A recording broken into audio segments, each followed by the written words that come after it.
العالمين والصلاة والسلام على أشرف الأنبياء والمرسلين أما بعد باب تحريم لباس الحرير على الرجال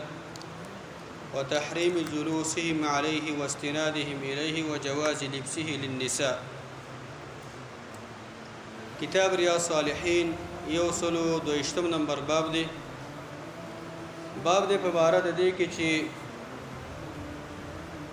حرامواله دی د ریخمو د لباس په سړو باندې او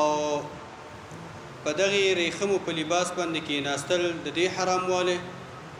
او هغه ته تکیه وهل دغه حرامواله او د زنانو د پاره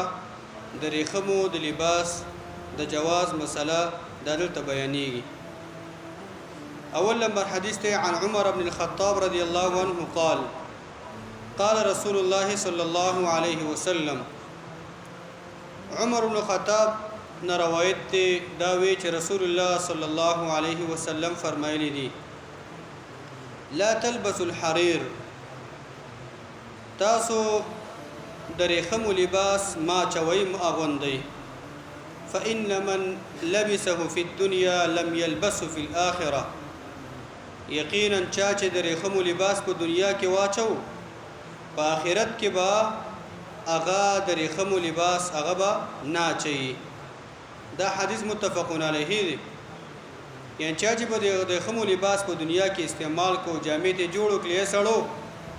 ورغه به د آخرت د ریخمو د لباس نه محرومي چې هغه د جنت ریخم دی یا خو بدا چې د سړی به جنت ته داخلي کې ځینې علما ذکر کوي د ریخمو لباس په تعالی نه پریدي چا چې واچو دلته ځینې علما وایي چې نه دا به د جنت نه محرومي هغه څوک چې هغه د په دنیا کې ریخمو لباس استعمال کړي. دا بل روایت هغه د عمر بن خطاب دی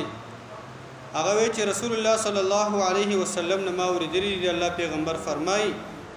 انما يلبس الحرير من لا خلاق له یقینا د ریخمو لباس اچي هغه څوک چې داغه په آخرت کې کومه برخه د ثواب ني. روایت بخاری کې راځي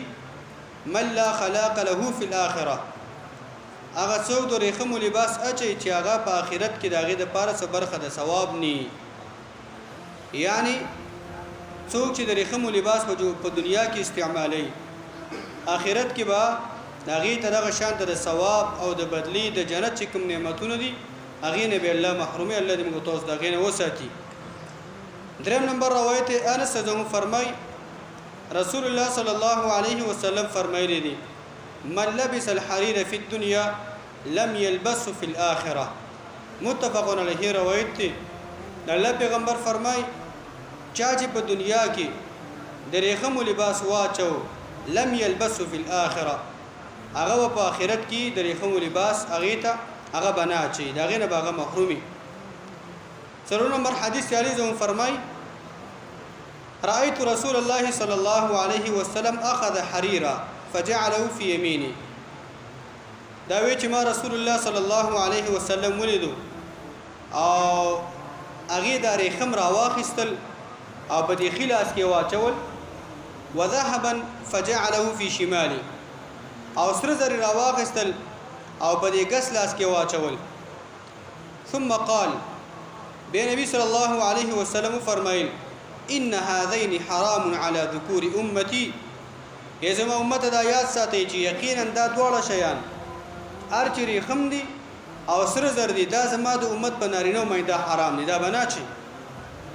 دا حرام دي بالکل دو امت په هغه سړو باندې نارینه باندې. دا بر روایت ابو موسی اشعری وی